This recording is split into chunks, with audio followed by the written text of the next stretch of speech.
야, 이 도둑년아. 몸뚱아리만 나가. 이 집 숟가락 하나도 내 것이 아니야. 75 먹은 시어머니가 마당에 서서 제 등에 대고 소리를 질렀습니다. 손에는 제 옷가지가 담긴 검은 쓰레기 봉투가 들려 있었고 그걸 대문 밖으로 던지는데 그 힘이 어찌나 좋던지 며칠 전까지 허리가 아파 죽겠다고 저더러 파스를 붙이라던 그 사람이 맞나 싶었습니다. 어머니, 24년입니다. 24년이 뭐 어쨌다고. 남의 집밥 24년 얻어먹었으면 고맙다고 절을 해도 시원찮을 판에. 옆에서 시누이가 팔짱을 끼고 코웃음을 쳤습니다. 옳게, 그냥 조용히 가. 애들은 우리가 알아서 할 테니까. 어차피 옳게 이름으로 된 거 하나도 없잖아. 통장에 10만 원이라도 있어? 없지? 없으니까 그냥 가라고. 그리고 제 남편은요. 24해를 같이 산 그 남자는 현관 앞 기둥에 기대서서 담배를 물고 딴 데를 보고 있었습니다. 한마디도 하지 않았습니다. 그저 쟤를 툭툭 털면서 이렇게 중얼거리더군요. 적당히 좀 해라. 동네 시끄럽다. 동리가 시끄럽다니. 저는 그 말이 그날 들은 모든 욕설 중에 가장 아팠습니다. 저는 검은 봉투를 주워들었습니다. 24세 이 대문으로 들어와서 48배 이 대문으로 나가는데 손에 든 게 봉투 하나였습니다.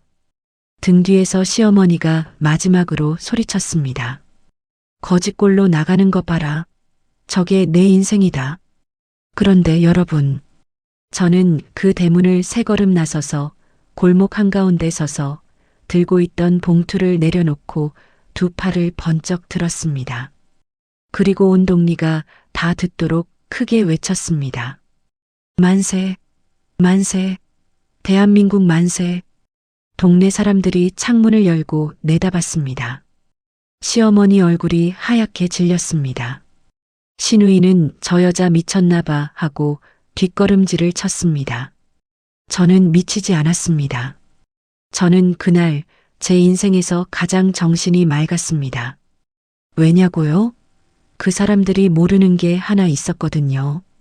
그 집 대문에 붙은 문패는 박정호였지만 그 집 등기부등본 갑구 소유자란에 적힌 이름은 강미선이었습니다.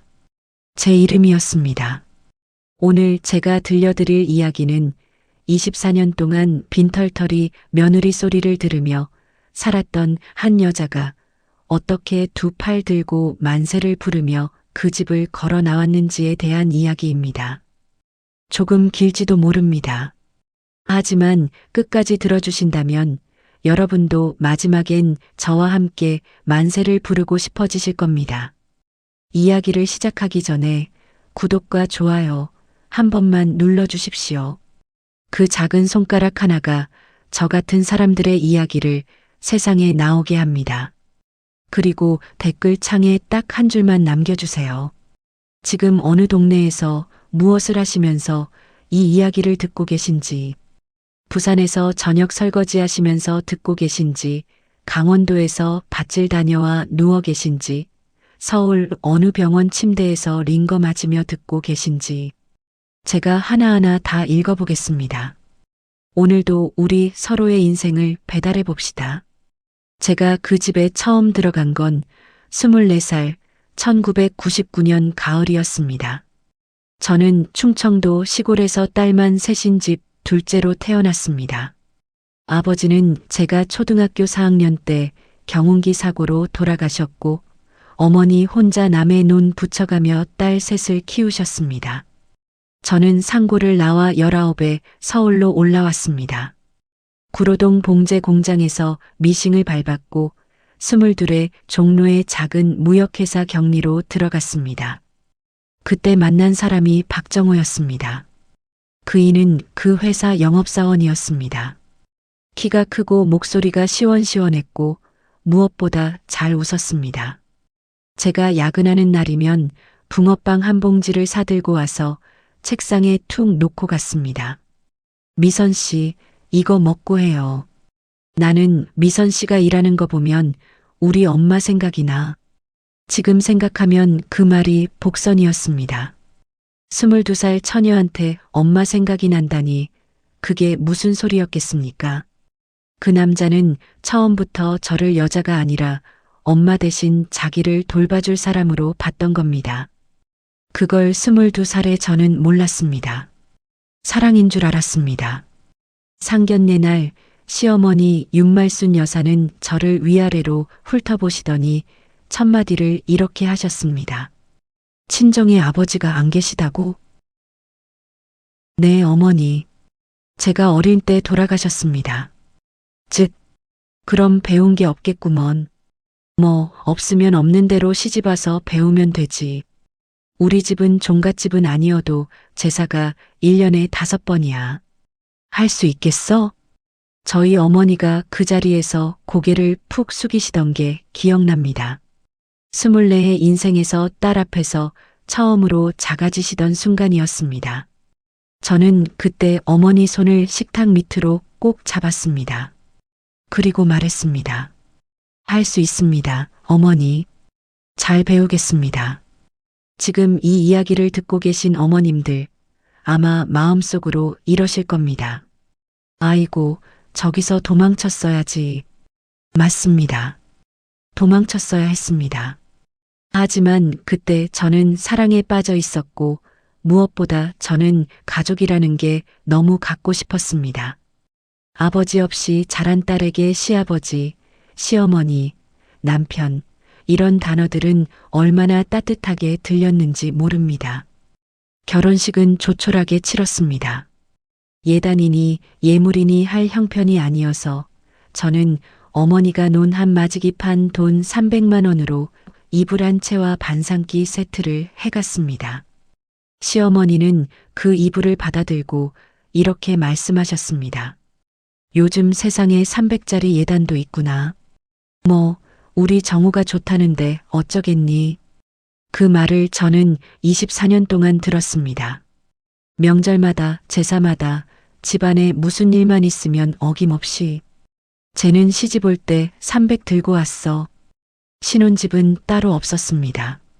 시댁, 그러니까 서울 은평구의 낡은 2층 단독주택 1층 방 하나가 저희 부부의 신혼집이었습니다. 시아버지, 시어머니가 안방을 쓰시고 저희는 건넌방을 썼습니다. 화장실은 하나였고 부엌도 하나였습니다. 시집 온 첫날 새벽 5시에 시어머니가 방문을 벌컥 열었습니다. 아직도 자? 이 집 며느리는 5시에 일어나는 거야. 그날부터 저는 24년 동안 새벽 5시에 일어났습니다. 시아버지 아침상, 시어머니 아침상, 남편 아침상, 세상을 따로 차렸습니다. 시아버지는 된장국, 시어머니는 미역국, 남편은 계란 프라이. 시어머니가 그렇게 시키셨습니다. 남자가 아침을 잘 먹어야 밖에 나가서 길을 편다. 그런데 정작 저는요. 저는 그 세 사람이 다 먹고 난 상을 물려서 부엌 바닥에 쪼그리고 앉아 남은 밥에 물 말아 먹었습니다. 상에 앉아서 먹으려고 하면 시어머니가 이러셨거든요. 어른들 다 먹기도 전에 며느리가 상에 앉아? 어디서 배운 버릇이야? 저는 그게 원래 그런 건 줄 알았습니다. 저희 친정어머니도 평생 부엌에서 서서 드셨으니까요. 여러분, 우리 세대 여자들이 다 그랬지 않습니까? 그게 억울한 줄도 모르고 살았습니다.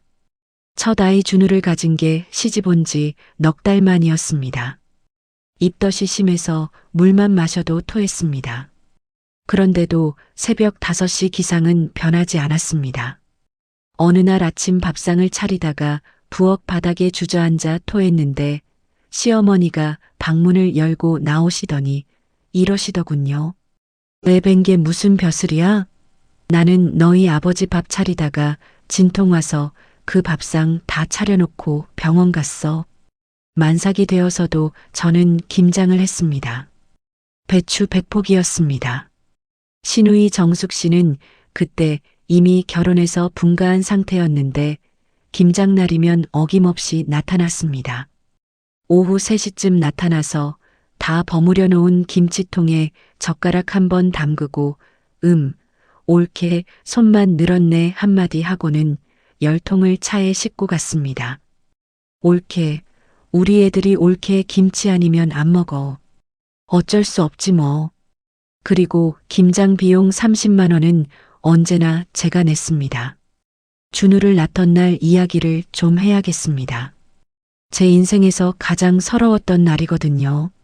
새벽에 진통이 왔습니다. 남편은 전날 회식이라고 나가서 안 들어왔습니다. 저는 배를 움켜쥐고 안방 문을 두드렸습니다. 어머니, 저 병원 좀 가야 할 것 같아요. 시어머니가 부스스한 얼굴로 나오시더니 시계를 보셨습니다. 새벽 4시였습니다. 이 시간에? 초사는 원래 오래 걸려. 아침 차려놓고 가. 어머니, 저 지금 물이 터진 것 같은데요. 에휴, 요즘 애들은 엄살이 왜 이렇게 심해. 알았어. 옷 입고 나올 테니 기다려. 저는 그 새벽에 진통을 하면서 밥솥에 쌀을 안 쳤습니다. 여러분 믿기십니까? 제가 그랬습니다.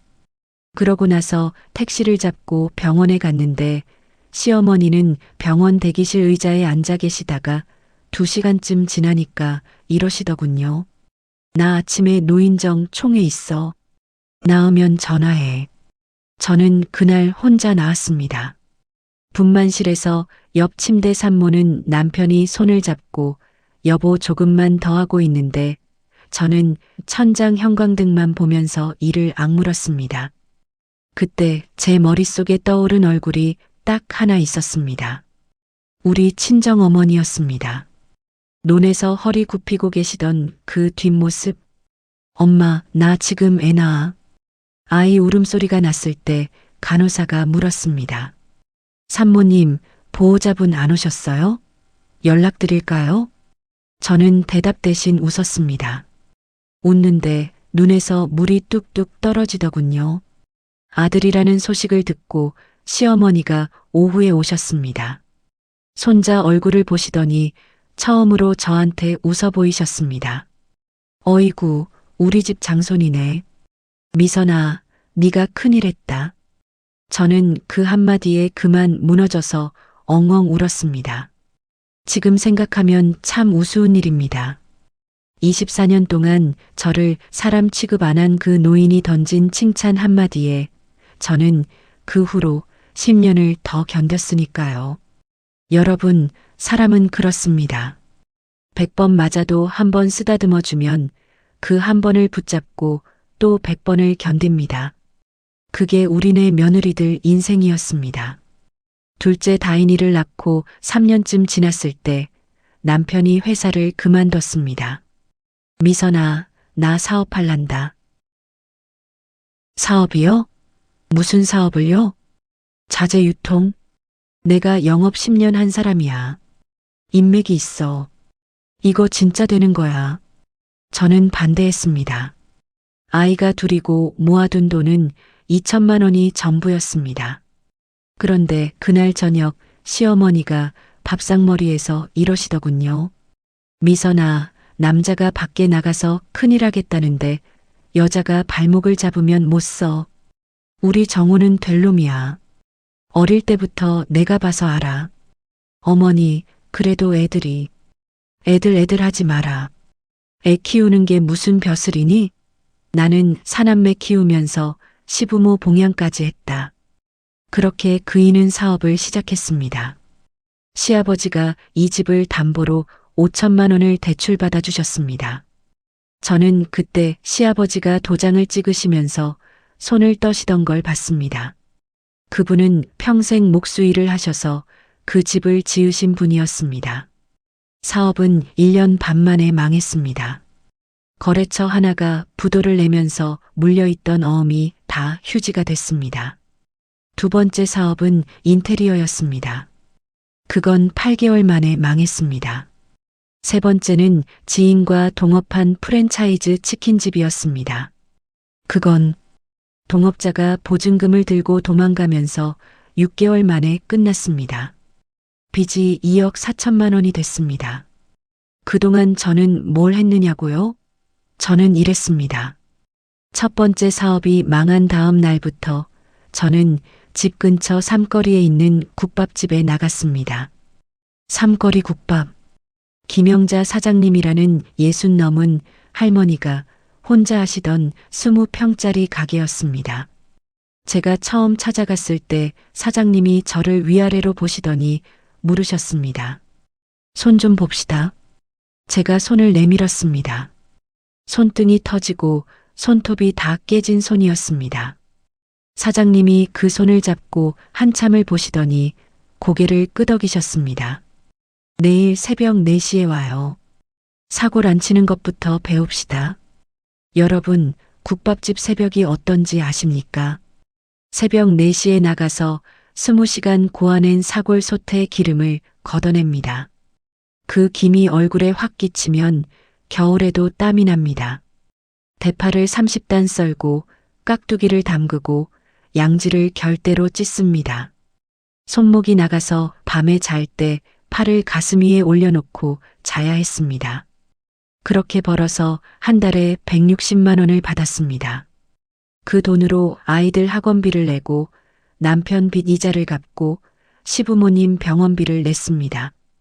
그런데 시어머니는 뭐라고 하셨는지 아십니까?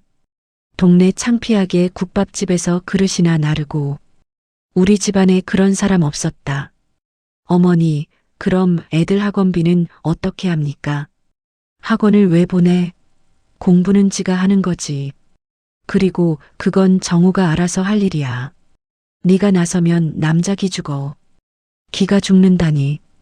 그 사람 기 살려주느라 제 무릎 연골이 다 닳았습니다. 그래도 그 집에 사람이 딱 한 분 계셨습니다. 시아버지 박영석 어른이셨습니다. 그분은 말이 정말 없으셨습니다. 하루에 10마디를 안 하셨습니다.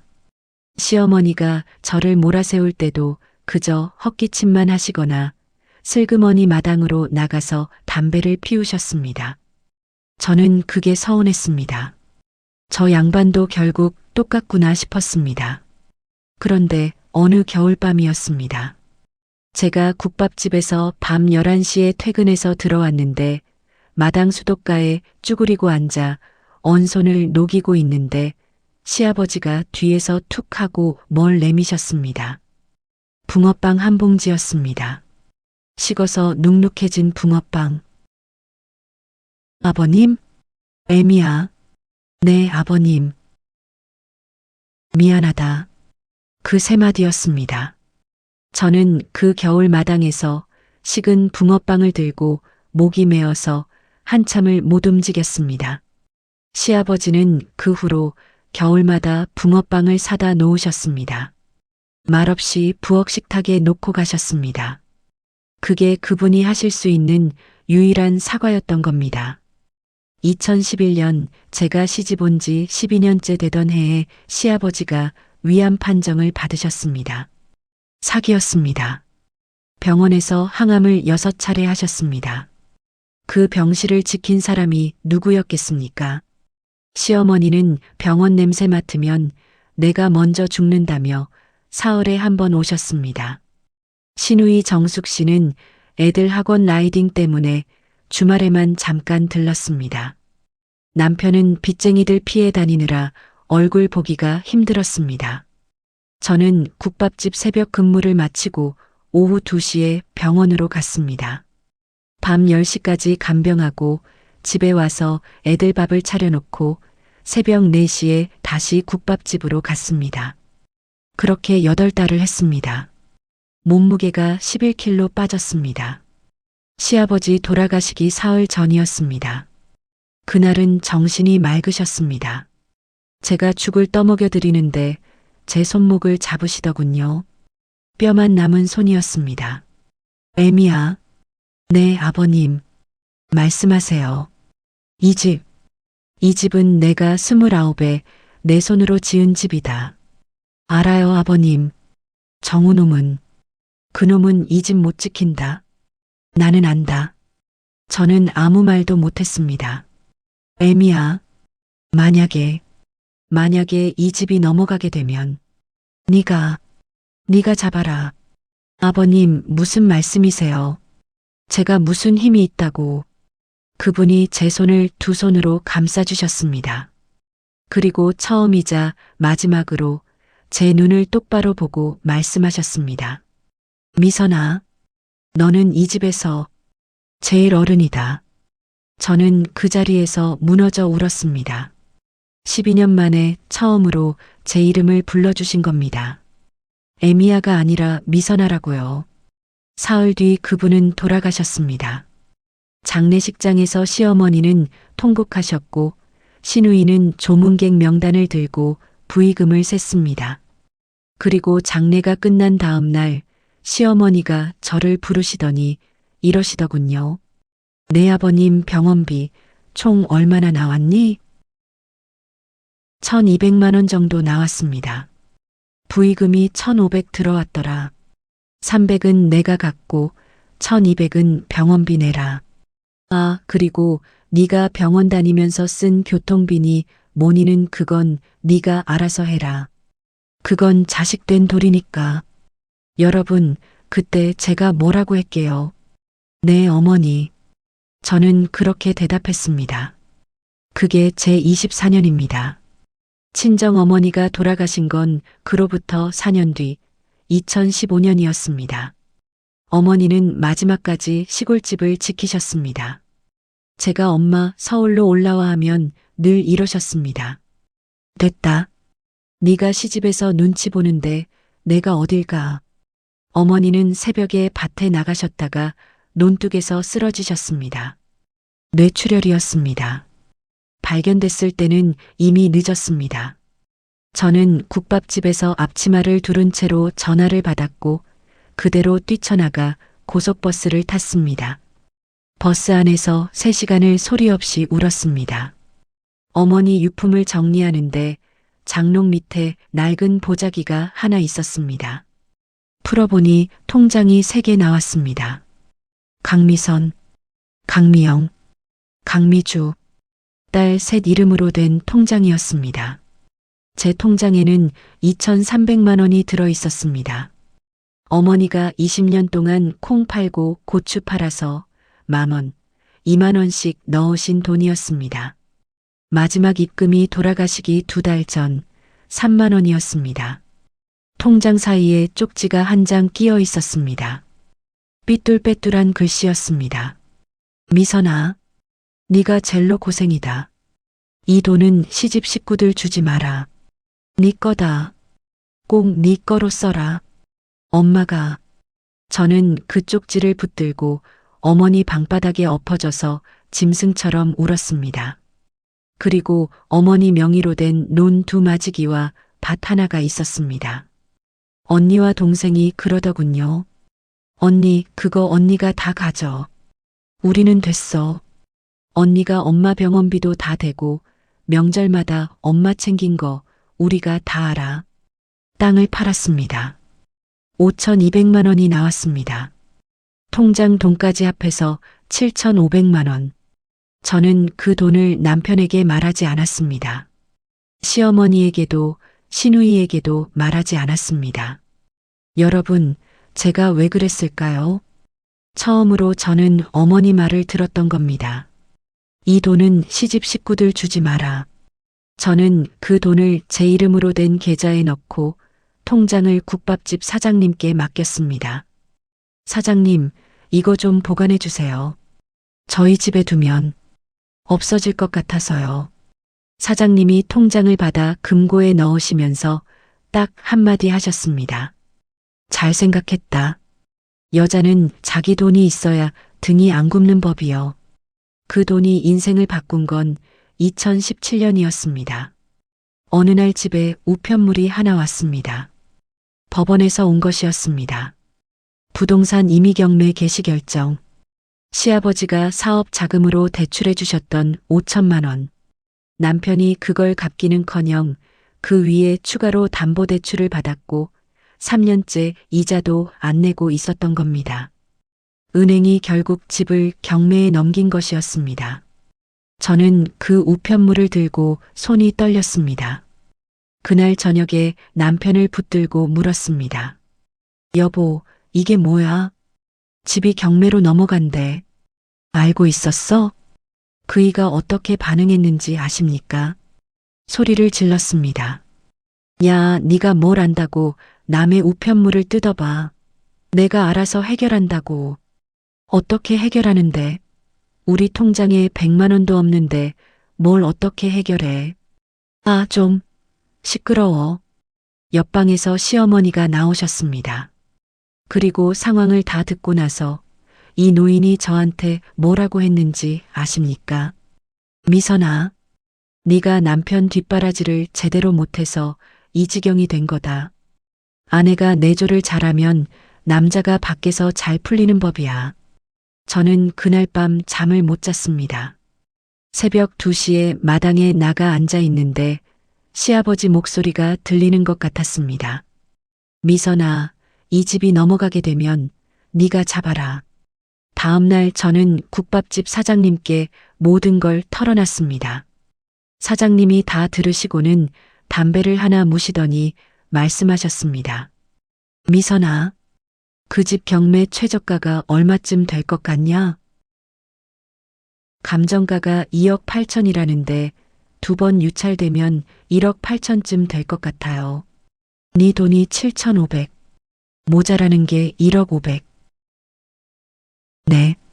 사장님이 한참 저를 보시더니 금고를 열고 봉투 하나를 꺼내셨습니다. 내가 1억 빌려주마. 저는 놀라서 벌떡 일어났습니다. 사장님, 아니에요. 그런 돈을 어떻게 해. 앉아. 앉으라니까. 사장님이 제 손을 잡으셨습니다. 그 손도 저처럼 터지고 굽은 손이었습니다.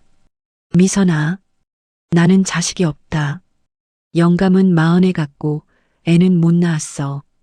그래서 나는 평생 이 국밥집이 자식이었다. 근데 네가 온 지 10년이 넘었잖니. 네가 새벽 4시에 와서 사골솥 뚜껑 여는 거 보면서 내가 무슨 생각한 줄 아냐? 무슨 생각하셨는데요? 아, 하늘이 나한테 딸을 늦게 보내줬구나 그랬다. 저는 또 울었습니다. 그 나이 먹고 왜 그렇게 눈물이 많았는지 모르겠습니다. 대신 조건이 있다. 차용증 쓰고 이자 붙여서 갚아라. 나는 공짜로 주는 거 싫어한다. 사람이 공짜로 받으면 등이 굽어. 네, 사장님. 꼭 갚겠습니다. 2017년 11월 은평구 그 낡은 2층 단독주택은 경매에서 낙찰됐습니다. 낙찰가 1억 7,400만 원. 낙찰자 강미선. 등기부등본 갑구에 제 이름 석자가 찍혔습니다. 24세 그 대문을 들어간 여자가 42에 그 집의 주인이 된 겁니다. 그런데 여러분, 여기서부터가 진짜입니다. 제가 낙찰받았다는 걸 남편은 알고 있었습니다. 서류상 어쩔 수 없이 알게 됐죠. 그런데 그이가 저한테 뭐라고 했는지 아십니까? 미선아, 이거 엄마한테는 말하지 말자. 왜? 엄마 성격 알잖아. 며느리 이름으로 집이 넘어갔다는 거 알면 뒤집어져. 그냥 내가 어떻게든 막았다고 할게. 응? 부탁이야. 저는 그때 왜 그 말에 동의했을까요? 지금 생각하면 2가지였습니다. 하나는 아직도 그 집에서 평화롭게 살고 싶었기 때문입니다. 애들이 중고등학생이었고 저는 파도를 일으키고 싶지 않았습니다. 또 하나는 솔직히 말씀드리겠습니다. 무서웠습니다. 시어머니가 알면 무슨 수를 써서든 명의를 뺏으려 할 게 뻔했거든요. 그래서 저는 6년 동안 침묵했습니다. 그리고 그 6년 동안 시어머니는 동네방네 이렇게 자랑하고 다니셨습니다. 우리 아들이 효자야. 집이 경매 넘어가는 걸지 힘으로 막았어. 대단하지? 며느리는 뭐 국밥집에서 그릇이나 나르지 뭐. 2023년 봄 사건은 그렇게 시작됐습니다. 동네에 재개발 소문이 돌았습니다. 은평구 그 일대가 신속통합기획 후보지에 올랐다는 겁니다. 부동산에서 사람들이 몰려와 명함을 돌리기 시작했습니다. 우리 집 같은 대지 60평짜리 단독주택은 조합원 입주권이 나오면 최소 10억은 될 거라는 이야기가 돌았습니다. 그리고 그 소문을 듣고 시누이 박정숙이 이혼하고 짐을 싸서 들어왔습니다. 엄마, 나 이혼했어.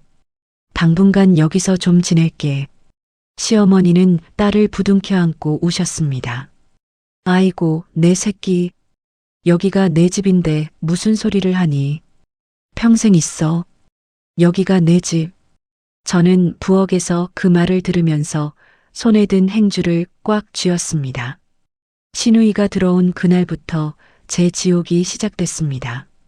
아침에 국밥집 갔다 오면 싱크대에 설거지가 산더미로 쌓여 있었습니다. 시누이가 늦잠 자고 일어나 라면 끓여 먹고 커피 마시고 과일 깎아 먹은 그릇들이었습니다. 아가씨, 이거 좀 담가만 놔주시면 안 될까요? 제가 10시간 서 있다 와서 허리가. 어머, 올케. 나 손목 터널 증후군이야. 병원에서 물 닿지 말래. 손목 터널 증후군인 사람이 하루에 4시간씩 스마트폰 게임을 하더군요. 빨래도 제 몫이었습니다.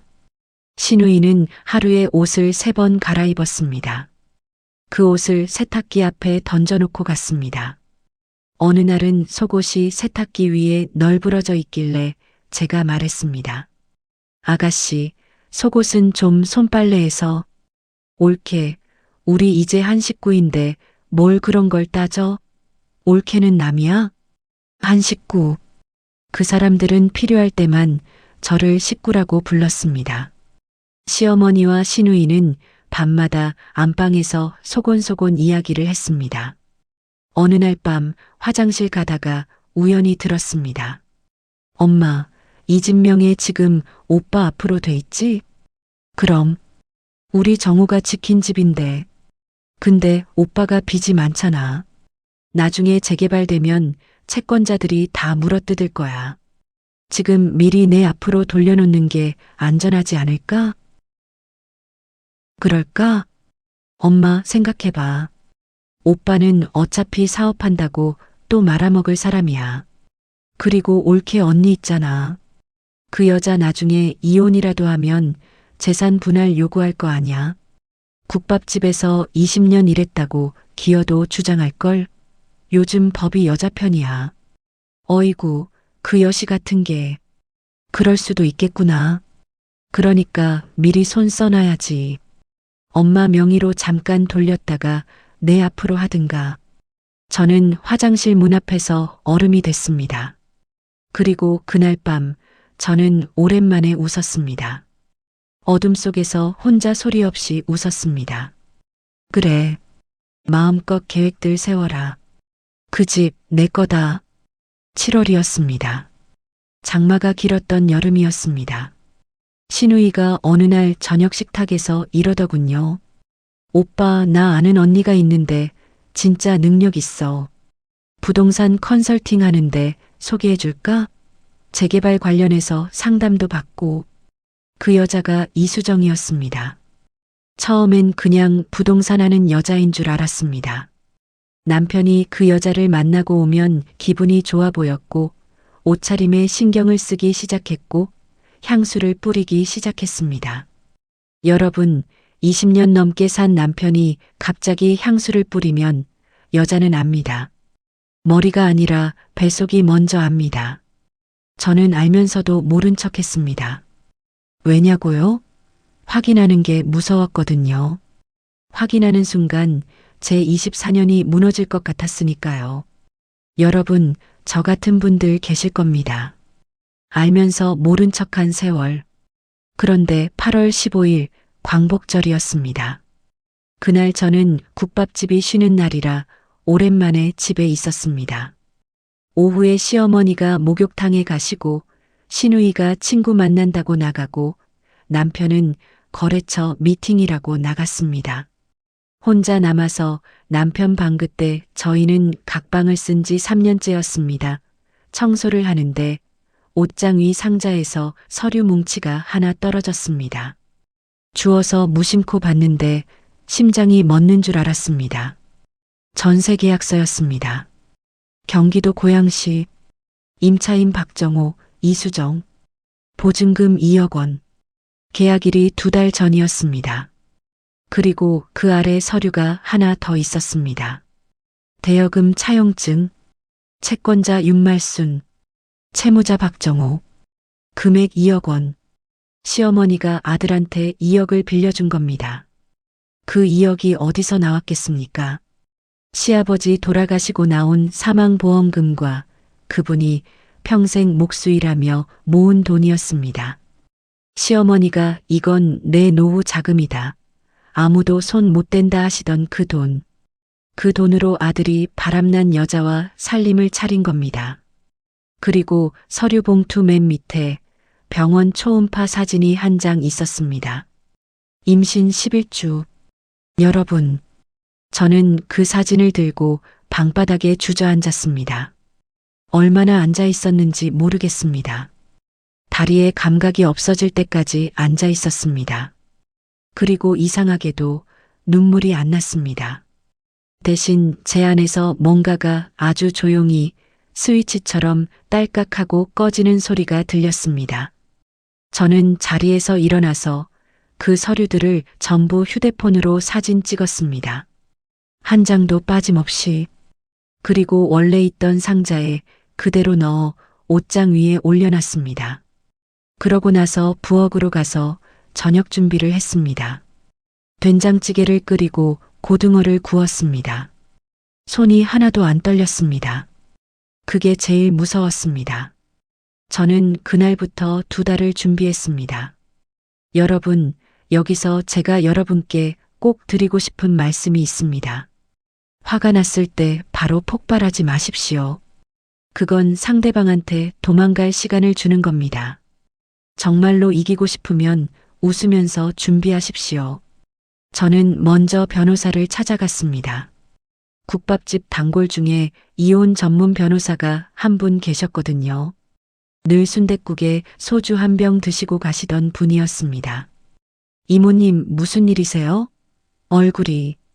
변호사님, 저 상담 좀 받고 싶은데요. 상담료는 드릴게요. 그 방에서 2시간을 이야기했습니다. 다 듣고 난 변호사가 볼펜을 내려놓더니 이러시더군요. 이모님, 솔직히 말씀드릴게요. 이건 이모님이 압도적으로 유리합니다. 정말요? 첫째, 부정행위 증거가 명확합니다. 전세계약서에 2사람 이름이 같이 올라가 있고 임신 사실까지 있으면 이건 재판상 이혼 사유 중 1호 명백한 부정행위입니다. 위자료 받으실 수 있어요. 둘째는요? 둘째가 진짜 중요한데요. 그 집, 이모님 단독 명의에 맞으시죠? 경매 낙찰 받으신 자금 출처 증명 가능하십니까? 네. 친정어머니 유산으로 받은 땅 매매 계약서, 통장 입금 내역, 그리고 사장님한테 빌린 1억은 차용증이랑 계좌이체 내역 다 있습니다. 6년 동안 갚은 내역도 다 있고요. 변호사가 잠깐 저를 빤히 보더니 웃었습니다. 이모님, 혹시 법 공부하셨어요? 아니요. 저는 그냥 무서워서 다 모아놨어요. 완벽합니다. 그 집은 이모님 특유 재산이에요. 남편분 기여가 전혀 없으니 재산 분할 대상에서 빠질 가능성이 아주 높습니다. 오히려 이모님이 남편분 명의 재산에 대해 분할 청구를 하실 수 있죠. 뭐, 빚밖에 없으시겠지만. 변호사님, 하나만 더 여쭤볼게요. 말씀하세요. 제가 그 집 주인이면 시어머니랑 시누이한테 나가라고 할 수 있나요? 변호사가 이번엔 크게 웃었습니다. 이모님, 소유자는 이모님이에요. 그분들은 이모님 허락으로 사는 무상거주자, 법적으로는 사용대차 관계입니다. 정당한 절차만 밟으면 명도 청구 가능합니다. 집으로 돌아오는 버스 안에서 저는 창밖을 보면서 조용히 미소를 지었습니다. 그리고 두 번째 준비를 했습니다. 아이들이었습니다. 준우와 다인이를 불러 카페에서 만났습니다. 준우는 23, 군대 갔다 와서 복학 준비 중이었고 다인이는 20살 대학교 1학년이었습니다. 얘들아, 엄마가 할 얘기가 있어. 제가 말을 꺼내기도 전에 준우가 먼저 입을 열었습니다. 엄마, 아버지 여자 있는 거지? 저는 놀라서 아들을 봤습니다. 너 알고 있었어? 작년부터 알았어. 왜 말 안 했어? 준우가 커피잔을 만지작거리다가 고개를 들었습니다. 눈이 벌겠습니다. 엄마가 무너질까봐. 엄마는 우리한테 늘 괜찮다고만 했잖아. 새벽에 나가서 밤에 들어오면서 손 다 갈라져서 들어오면서 우리한테는 엄마 하나도 안 힘들어 그랬잖아. 다인이가 옆에서 울기 시작했습니다. 엄마, 나 초등학교 6학년 때 기억나? 학교에서 부모님 직업 발표하는 거 있었잖아. 그때 할머니가 나한테 뭘 했는지 알아? 너희 엄마 국밥집에서 일한다고 하지 마라. 창피하다 그랬어. 다인아, 근데 나 그날 발표할 때 뭐라고 했게? 우리 엄마는 새벽 4시에 일어나서 남들 밥 지어주는 사람입니다. 세상에서 제일 부지런한 사람입니다. 그랬어. 나 그때부터 할머니 싫었어. 저는 아이들 앞에서 참으려고 했는데 결국 못 참고 울었습니다. 24해를 견딘 게 다 이 아이들 때문이었는데 이 아이들은 다 보고 있었던 겁니다.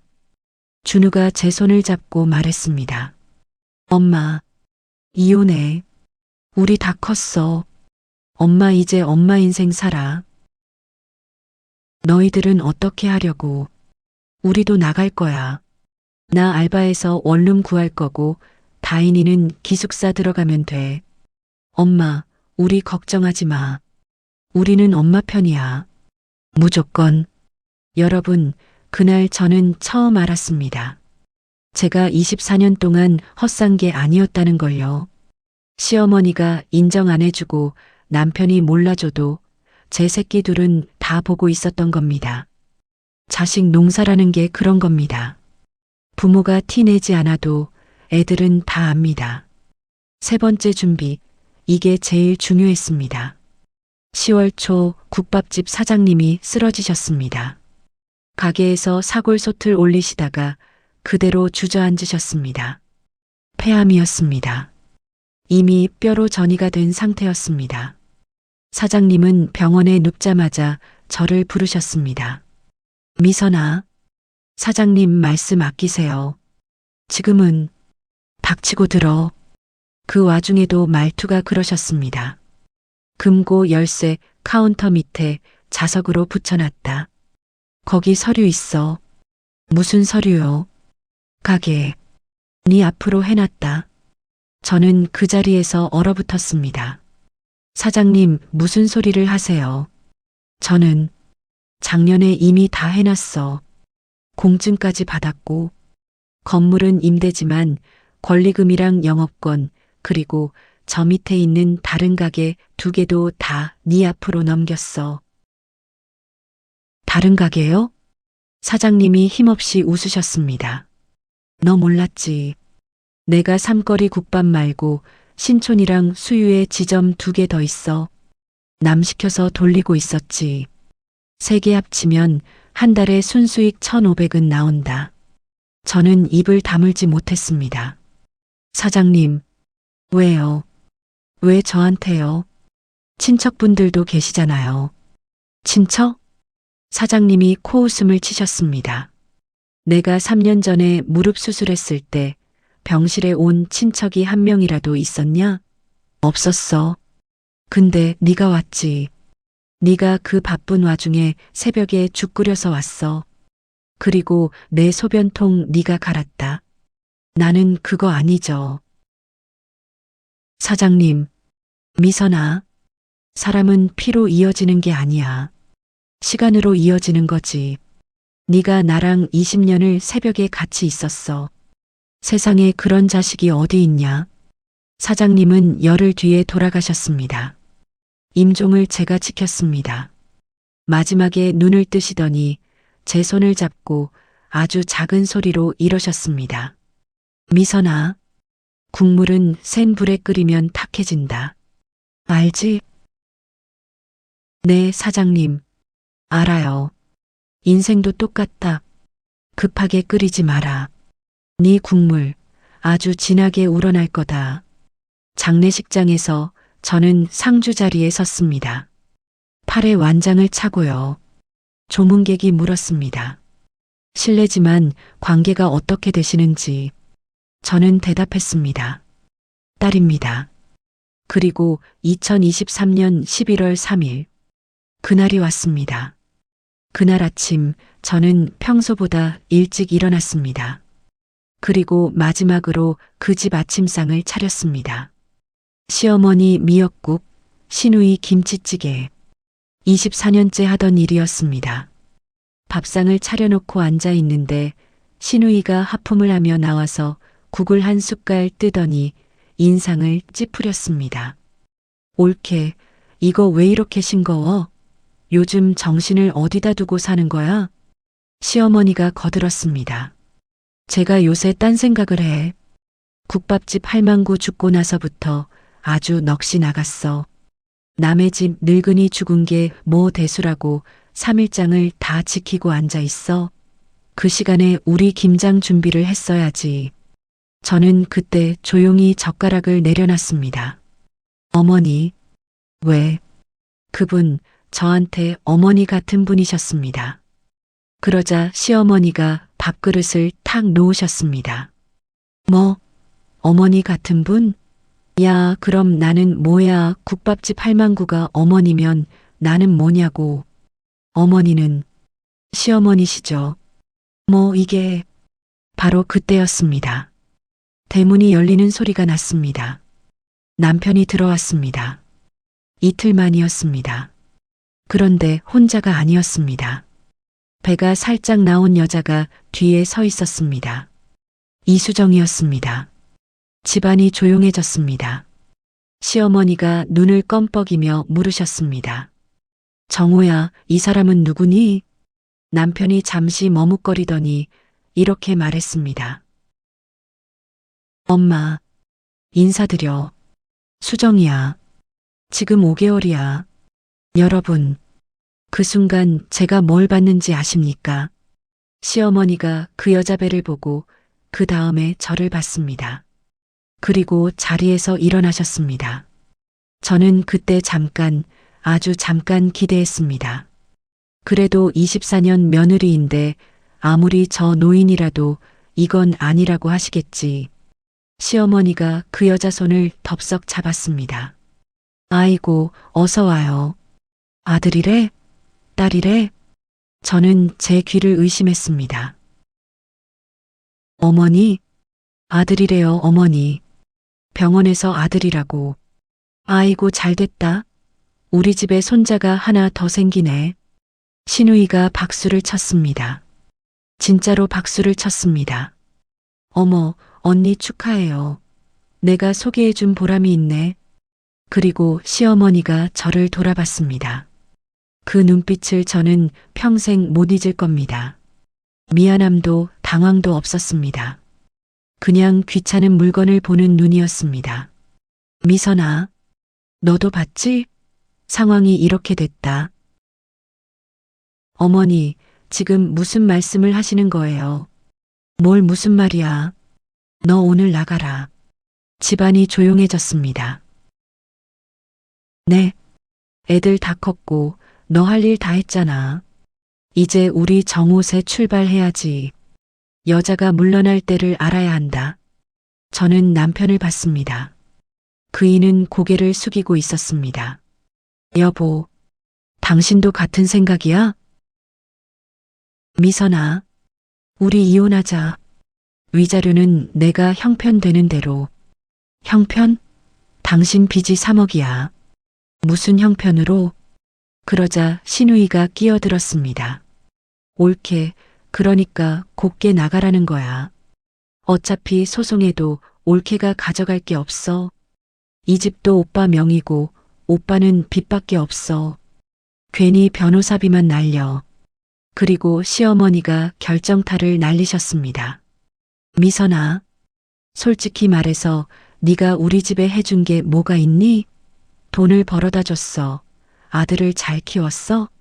국밥집에서 그릇이나 나르면서 얻어먹고 산 게 다잖아. 나는 24년 동안 널 먹여 살렸어. 이제 그만하면 됐다. 먹여 살렸다. 저는 그 말을 듣고 천천히 일어났습니다. 어머니, 하나만 여쭤보겠습니다. 뭘? 제가 이 집에서 24년 동안 차린 밥상이 몇 번인지 세어보신 적 있으세요? 뭐? 제가 세봤습니다. 하루 세끼 24년. 2만 6천 끼가 넘습니다. 제사 5번씩 24년 120번. 김장 24번, 배추로 치면 2,400포기. 아버님 병간호 8달, 어머니 무릎 수술하시고 대소변 받아들인 게 2달 반. 시어머니 얼굴이 굳었습니다. 그리고 어머니, 제가 국밥집에서 20해 동안 번 돈이 총 4억 2천만 원입니다. 그 돈이 어디로 갔는지 아십니까? 애들 학비, 이 집 공과금, 어머니 약값, 아버님 병원비, 그리고 저 사람 빚이자로 다 들어갔습니다. 저는 20해 동안 제 옷을 3벌 샀습니다. 말이 많다 너. 어머니, 마지막으로 하나만 더. 저는 휴대폰을 꺼냈습니다. 어머니, 아드님한테 2억 빌려주셨죠? 아버님 사망보험금이랑 어머니 노후 자금 전부. 시어머니 얼굴이 하얘졌습니다. 네가 그걸 어떻게 해? 그 2억으로 저 2사람이 고양시에 전셋집을 얻었습니다. 계약서 여기 있습니다. 임차인 박정호, 이수정. 2사람 공동 명의로요. 시어머니가 아들을 획 돌아봤습니다. 정호야, 그게 무슨 소리야. 너 그 돈으로 사업 자금한다고 했잖아. 엄마, 그게. 신우이가 급하게 끼어들었습니다. 엄마, 지금 그게 중요한 게 아니야. 올케가 남의 서류를 훔쳐본 게 문제지. 올케, 그거 범죄야. 저는 웃었습니다. 진짜로 웃음이 났습니다. 아가씨, 남의 서류요? 여기가 남의 집인가요? 뭐? 시어머니가 소리를 질렀습니다. 당연히 남의 집이지. 이 집은 우리 정호 집이야. 우리 아들이 지킨 집이라고. 너 같은 게 무슨 권리로. 당장 나가. 몸뚱아리만 나가. 이 집 숟가락 하나도 내 것이 아니야. 여러분, 여기까지가 제가 24년 동안 견딘 시간입니다. 그리고 지금부터가 24년을 갚는 시간입니다. 저는 조용히 방으로 들어가서 미리 싸놨던 짐을 들고 나왔습니다. 검은 봉투 하나, 옷 몇 벌. 시어머니가 그걸 보고 코웃음을 쳤습니다. 뭐야, 그게 다야? 24년 산 인간이 짐이 그것뿐이야? 네, 어머니. 이게 다입니다. 거짓골로 나가는 거 봐라. 저게 내 인생이다. 저는 신발을 신었습니다. 그리고 현관에서 뒤를 돌아봤습니다. 어머니, 또 뭐? 제가 나가면 다음 주쯤 우편물이 하나 갈 겁니다. 꼭 열어보세요. 뭔 우편물? 열어보시면 압니다. 그리고 아가씨. 신우이가 팔짱을 낀 채 턱을 들었습니다. 아가씨는 손목 터널 증후군 있으시니까 짐 쌀 때 조심하세요. 뭐? 무슨 소리야? 저는 대답하지 않고 대문을 나섰습니다. 그리고 골목 한가운데 서서 봉투를 내려놓고 2팔을 번쩍 들었습니다. 만세, 만세, 대한민국 만세. 정말 시원했습니다. 여러분, 24해를 짊어졌던 게 그 순간 어깨에서 툭 떨어져 나가는 게 느껴졌습니다. 저는 웃었습니다. 소리내서 웃었습니다. 동네 사람들이 내다봤습니다. 앞집 할머니가 미선이 왜 그래? 하고 물으셨습니다. 저는 대답했습니다. 할머니, 저 오늘 해방됐어요. 일주일 뒤 그 집의 내용 증명이 도착했습니다. 부동산 인도 청구 통고서. 소유자 강미선은 서울시 은평구 동번지 소재 건물 및 토지의 단독 소유자로서 현 점유자 윤말순, 박정숙, 박정호에 대하여 2024년 1월 31일까지 위 부동산을 인도할 것을 통고함. 그리고 첨부된 서류가 등기부등본이었습니다. 갑구 소유자 강미선. 등기 원인 2017년 11월 이미경매 낙찰. 변호사님 말씀으로는 그 내용 증명을 받고 시어머니가 사무실로 전화를 걸어 30분을 소리 지르셨답니다. 이거 사기야, 위조야, 우리 아들이 산 집이야 하시면서요. 변호사님이 이렇게 대답하셨답니다. 어머님, 등기부등본은 법원에서 발급하는 겁니다. 위조하려면 법원을 위조해야 하는데 그건 좀 어렵죠. 궁금하시면 직접 인터넷 등기소에서 700원 내고 떼보세요. 그날 저녁 남편한테서 전화가 왔습니다. 목소리가 완전히 무너져 있었습니다. 미선아, 우리 얘기 좀 하자. 할 얘기 없어. 내가 잘못했어. 진짜 잘못했어. 내가 미쳤었나 봐. 우리 애들 봐서라도. 애들? 당신이 지금 애들 이야기를 해? 미선아, 당신 준우 군대 갔을 때 면회 몇 번 갔는지 알아? 한 번도 안 갔어. 다인이 입학식 왔었어? 안 왔어. 그런데 지금 애들 봐서 어쩌라고? 전화기 너머에서 그이가 흐느끼기 시작했습니다. 미선아, 나 진짜 갈 데가 없어. 엄마가 나 죽인다고 난리야. 수정이도 내가 돈 없다니까 태도가 변했어. 여러분, 이게 무슨 소린지 아십니까? 이수정이라는 여자는 애초에 남편을 사랑한 게 아니었습니다. 신우이한테서 우리 오빠네 집이 재개발되면 10억이다라는 말을 듣고 접근한 겁니다. 그런데 그 집이 남편 것이 아니라는 게 밝혀지자 그 여자는 바로 짐을 쌌습니다. 더 기가 막힌 건 그 다음입니다. 그 전셋집이요. 이수정이 그 집을 담보로 이미 대출을 받아놨더군요. 임차권을 이용한 수법이었습니다. 그 여자는 그 돈을 들고 사라졌습니다. 나중에 알고 보니 그 여자 정가가 있는 사람이었습니다. 비슷한 수법으로 3번을 했더군요. 시어머니의 2억은 아버님이 평생 몫으로 사시며 톱밥 마시고 모으신 그 돈은 그렇게 공중으로 사라졌습니다. 그리고 신우이 박정숙은요. 이 여자가 진짜 악건입니다. 저한테 전화를 걸어서 뭐라고 한 줄 아십니까? 옳게. 아니, 형님, 제가 잘못했어요. 제가 눈이 삐었었어요. 형님, 저 갈 데가 없어요. 어머니 모시고 어떻게 살아요? 방 하나만 계속 쓰게 해주세요. 네, 우리 한 식구잖아요. 한 식구. 저는 그 말에 이렇게 대답했습니다. 아가씨, 제가 그 집에서 24년 살면서 아가씨한테 식구라는 말을 몇 번 들었는지 아세요? 딱 3번이에요. 김장할 때, 제사 때, 그리고 돈 빌려달라고 할 때. 형님, 그리고 아가씨. 저 이제 아가씨 형님 아니에요. 저 이혼 소송 들어갔어요. 전화를 끊었습니다. 이혼 소송은 8개월이 걸렸습니다. 남편 측은 처음에 재산 분할로 그 집의 절반을 요구했습니다. 변호사가 법정에서 그 주장을 하는데 저희 변호사가 서류 하나를 딱 제출했습니다. 재판장님, 원고가 해당 부동산을 취득한 자금 출처를 말씀드리겠습니다.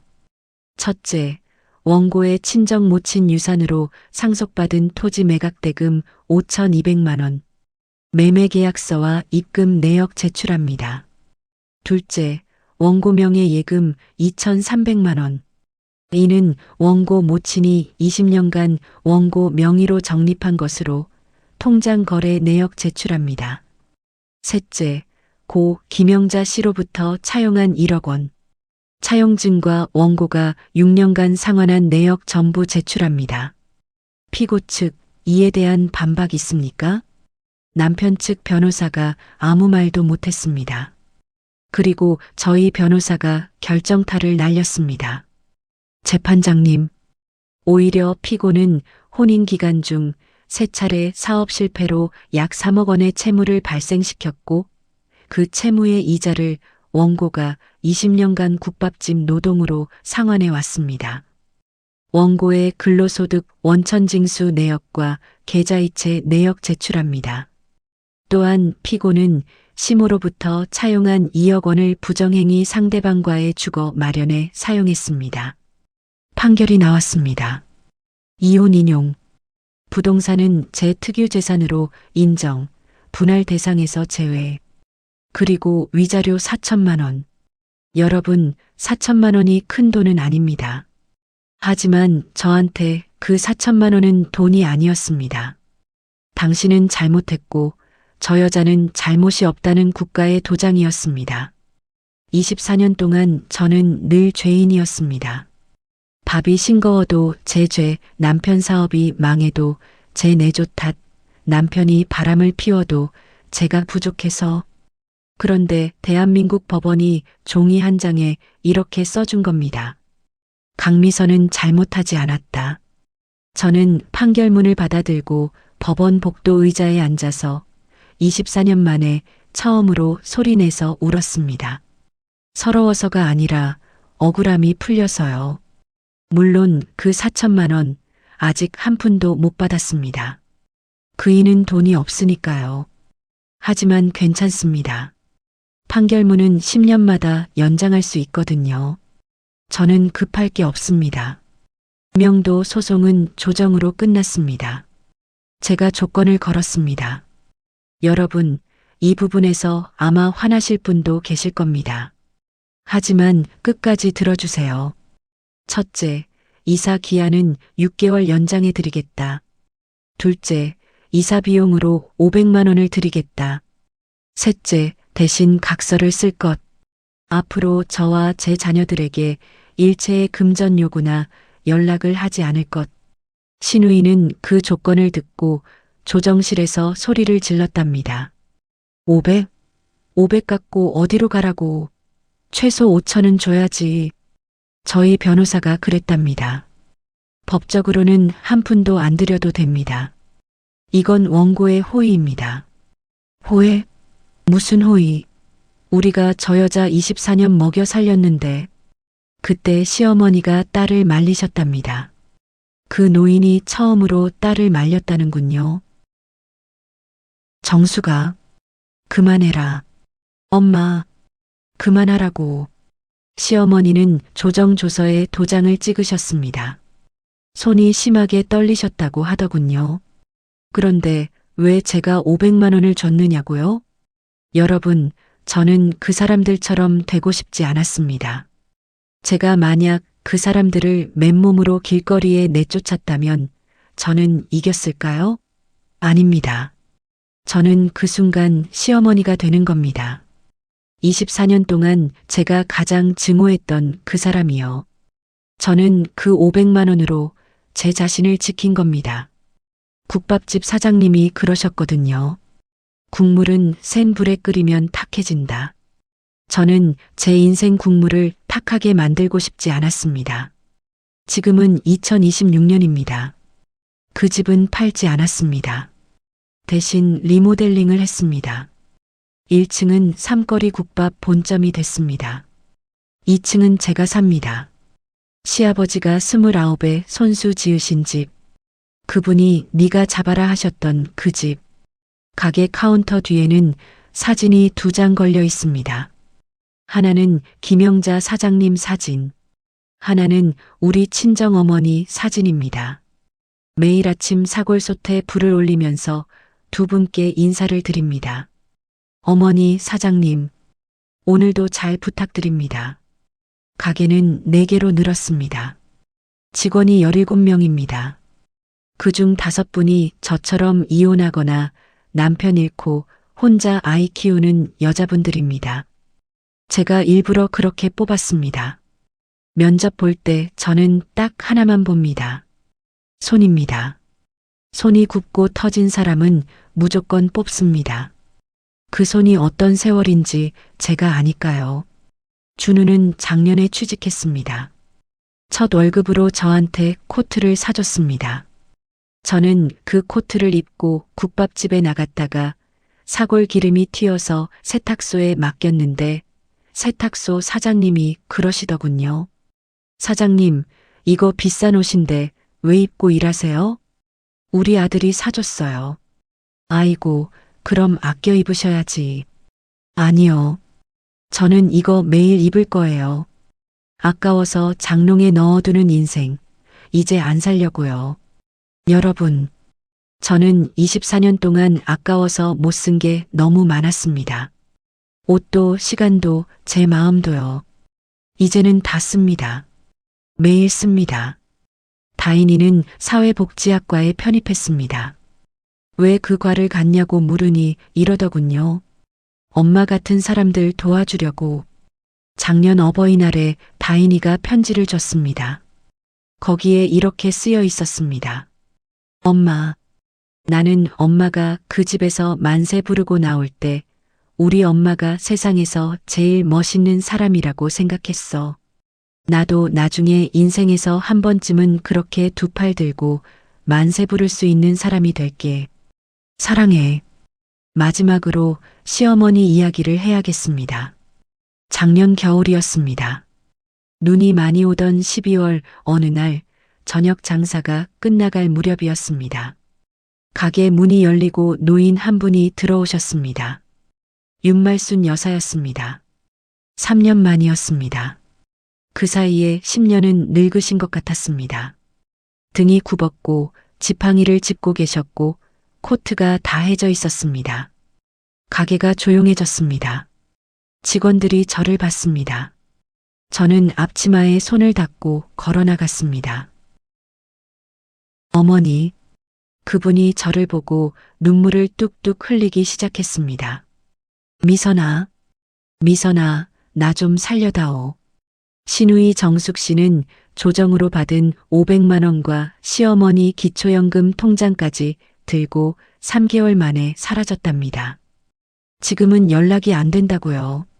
남편 정호 씨는 개인회생 중이고 지방 공사 현장을 돌고 있답니다. 시어머니는 반지하 월세방에서 혼자 사시고 관절염이 심해져서 거동이 힘들다고 하셨습니다. 미선아, 내가 잘못했다. 내가 눈이 멀었었다. 나 좀 여기서 일하게 해다오. 설거지라도 할게. 응? 나갈 데가 없다. 여러분, 그 순간 제 머릿속에 뭐가 스쳤는지 아십니까? 24년 전 진통하면서 밥솥에 쌀 안 치던 25살의 제 모습이요. 부엌 바닥에 쪼그리고 앉아 물만 밥 먹던 제 모습이요.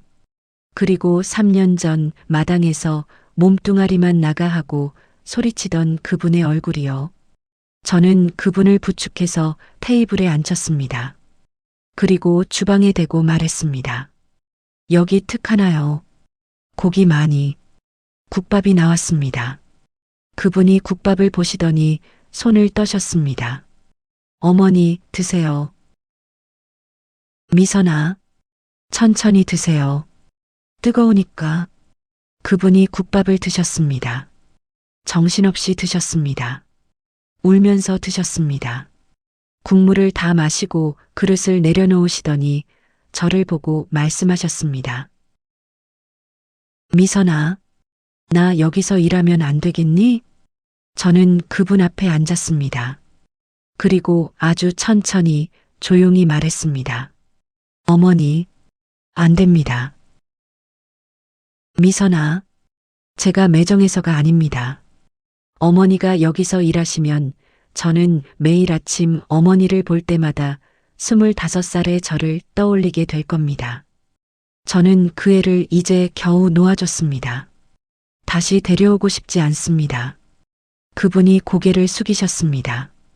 대신 어머니, 여기 국밥은 언제든 드시러 오세요.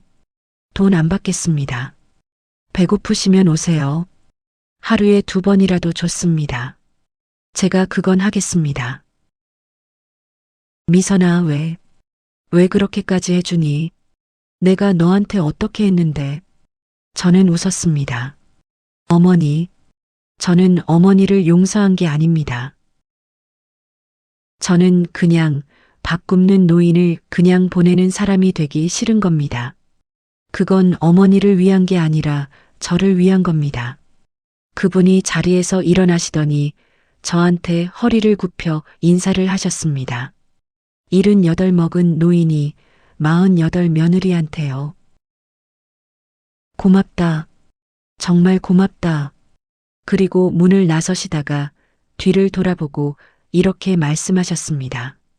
미선아, 그때 네가 만세 부르고 나갈 때 말이다.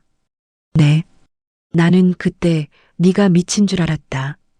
근데 요새 밤에 자다가 자꾸 그 소리가 들려. 내 만세 소리가. 나도 한 번쯤은 그렇게 살아볼 걸 그랬다. 그러고는 눈길을 걸어 나가셨습니다. 저는 유리문 너머로 그 굽은 등을 오래 봤습니다. 그리고 생각했습니다. 저 노인도 어쩌면 저처럼 24세 어느 집 대문으로 들어간 여자였겠구나. 저 노인도 부엌 바닥에서 물만 밥을 먹었겠구나. 그런데 그 서러움을 풀 데가 없어서 다음 세대 며느리한테 그대로 쏟아부은 거구나. 그게 우리 어머니들의 슬픈 대물림이었던 겁니다. 저는 그 대물림을 제대에서 끊었습니다. 그래서 우리 다인이는 나중에 시어머니가 되더라도 며느리한테 그러지 않을 겁니다. 그거면 됐습니다. 여러분, 저는 지금 새벽 4시에 일어납니다. 24년 전과 똑같습니다. 손목도 여전히 아프고 무릎 연골도 이미 다 닳았습니다. 파스 없이는 못 잡니다. 그런데 딱 하나가 다릅니다. 24년 전에는 남의 인생을 위해 일어났고 지금은 제 인생을 위해 일어납니다. 같은 새벽 4시인데 세상이 이렇게 다릅니다. 혹시 지금 이 이야기를 들으시면서 저건 저 사람 이야기지. 나는 이제 늦었어라고 생각하시는 분 계십니까? 늦지 않았습니다. 저는 48배 시작했습니다. 우리 김영자 사장님은 60회 국밥집을 시작해서 20회 동안 지점을 3개 냈습니다. 그러니 여러분, 오늘 하루만이라도 밥상 앞에서 남의 눈치 보지 말고 제일 좋은 반찬 한 젓가락 먼저 드셔보십시오. 그게 시작입니다. 그리고 언젠가 여러분 인생에도 2 팔 번쩍 들고 만세 부를 날이 반드시 옵니다. 저는 그날을 위해 오늘도 국물을 우립니다. 급하게 끓이지 않고 아주 천천히요. 마무리 멘트. 여기까지가 24세 그 대문으로 들어가 48배 만세를 부르며 나온 강미선 씨의 이야기였습니다. 오늘 이야기를 들으시면서 혹시 마음 한구석이 뜨끔하셨거나 눈물이 핑 도셨다면 그건 여러분 안에도 아직 다 못 부른 만세가 남아있기 때문일 겁니다. 여러분께 여쭙고 싶습니다. 여러분 인생에서 2 팔 들고 만세를 부르고 싶었던 순간은 언제였습니까? 그리고 하나 더요. 아직도 부르지 못하고 가슴에 담아두신 만세가 있습니까? 댓글로 들려주십시오. 한 줄이어도 좋고 길게 쓰셔도 좋습니다. 저는 그 댓글을 하나하나 다 읽습니다. 그리고 어떤 사연은 다음 영상에서 여러분의 목소리로 다시 태어날 겁니다. 오늘도 어느 부엌에서, 어느 밭에서, 어느 병실에서, 어느 공장에서 하루를 견디고 계신 대한민국의 모든 어머니 아버지들께 이 이야기를 바칩니다. 여러분의 인생은 아무도 세워주지 않았어도 이미 충분히 위대합니다. 인생사연 우체국이었습니다. 다음 사연에서 또 뵙겠습니다. 오늘 밤 편안하십시오.